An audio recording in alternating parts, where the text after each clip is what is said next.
Bleach Manga chapter 556 review, let's go! So with this week's Bleach Manga chapter, I'm just gonna say right now, this chapter right here, this was an excellent chapter this week. Like, seriously, this was really good. A lot of stuff was revealed, and it gets you thinking. It gets you thinking about some things as well. Oh, this is just so freaking good.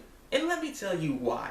Alright, first, we get Bambieta's ability. She is E for explosion. Like, we kind of already assumed that she could possibly be using explosives or being the explosion type person. You know what I mean? Like, we already kind of figured that could be the case. Now, when it comes to her power, it's very interesting. It's very interesting. It's not just simply she makes these reishi bombs, it touches you, explosion. You know, it's not like just an automatic explosion, like just hits the ground, boom, boom, boom. You know what I mean? It's not like that. It's not like a regular explosion. What her ability does is that whatever her little balls make contact with, that item that it touches becomes a bomb itself. So that's very interesting. So you can't even get away with it. You can't get away from it even if you have armor. So there's nothing you can really do. Her ability is kind of cheap, and the thing is, what makes it so cheap is that she can spam the attack. She can spam it. She can just launch it all over the place. So she is a force to be reckoned with. And when it comes to Komamura in this chapter, now there's a few things I just need to really go over because this is so freaking interesting. It's so freaking interesting. All right. So when it comes to Komamura, we get the origins of how he actually became a wolf. You know, we always wonder, like, honestly, I wondered anyways. I made like a joke video about this, like, Komamura, you confused me. Like, what are you exactly, and how did you become this form and stuff? Well, this chapter right here explains all of it, and how it explains is very interesting. So apparently, he was human. He was human. When he was alive, he was a human. And when he was a human, he was a part of this wolf clan. And apparently, whatever he did in his lifetime, he did some unspeakable acts. So much so that he got punished. Once he died, he got punished and got sent to the animal realm, which made him into this animal that we see right now. Well, yeah, right now. And so the thing is, because he didn't die yet, because once you die, you become a spirit, and you go to Soul Society. That's basically what happened. So he went to Soul Society after that. After he went to the animal realm, and Giryusai got him, and that's the history right there. But it's very interesting because I want to talk about this a little bit. When it comes to when he was a human, because I'm wondering what kind of acts did you do when you were human? Because that just means that you weren't necessarily a good person then. You weren't necessarily a good guy back then. You must have been pillaging villages and killing people. And I believe at the time that he was probably alive, and this is just my thoughts on exactly what time frame he could possibly actually be in when he was alive. And I think he was in the time where the time where, if you watch Inuyasha, he's in that time, the feudal era time. I think that's what it is. But he's in that time, basically, and he was part of the wolf clan. He kind of reminds like Koga in a way. You know what I mean? He was part of this clan, and he probably pillaged villages and killed a bunch of people, children, babies, everything, freaking probably raping women, everything. I don't know sure exactly what he did, but he could have done some really despicable acts, and that's how he got punished and went to the animal realm, as punishment for that. Or he could simply just been an animal abuser, because that's why he got sent to the animal realm. That could be the other thing. He probably went to the freaking... Well, that'd be weird because he's part of the wolf clan as well. Like, he joined the wolf clan and was like, I'm gonna rape these wolves. Yeah, I don't know. I don't know, man. I don't know who float his boat, man. I don't know. But then we also get this as well. Now, what's going on here is that the reason why he came to his grandfather is so that he can learn this technique called human transformation technique. He's becoming a human. And so what he does here, though, what he has to do is basically take out his heart and put it in this boat.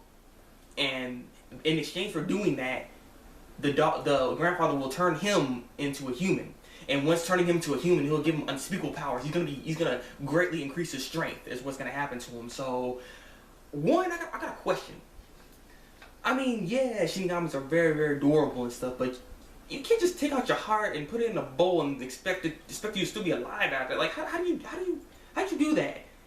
It's weird, but he's supposed to endure the pain and stuff. It's weird, so, but he has to take out his heart and do that, and he agrees to do this because he owes a lot of debt to the Soul Society and to Giryusai, mainly because Giryusai was the one that picked him up. So he's like, I gotta do this, and he ends up doing that act, and he now has the transformation to turn into a human.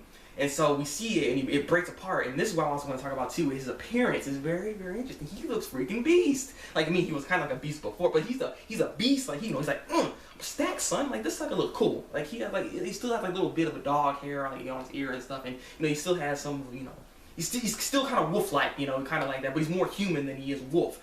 And he looks beast. Like, you see his design, he looks freaking pretty cool. I'm like, all right, okay, Komamura, that's what you're doing right now. That's what you're doing. So I do really like his design that Kubo made for his human form Komamura. And so the last thing we see here is him going Bankai, and since he has his human transformation, this also transforms his Bankai to something different as well. Like, well, it's still big, you know, like in bulky and like still has some armor on it, but it's different. Like if you see the panel I'm talking about, it's very, very interesting, and it must have a new ability then, seeing as it's changed so much. It's changed a lot. It's not the same anymore. So it must have some different ability on it. So he has a great power up. So I'm wondering what kind of abilities does he have, and I want to reference this. Here. And I don't know if this is actually going to be the case, if that's what his abilities may be, but you see how he respects Yusai so much, you know, he owes a big debt to him.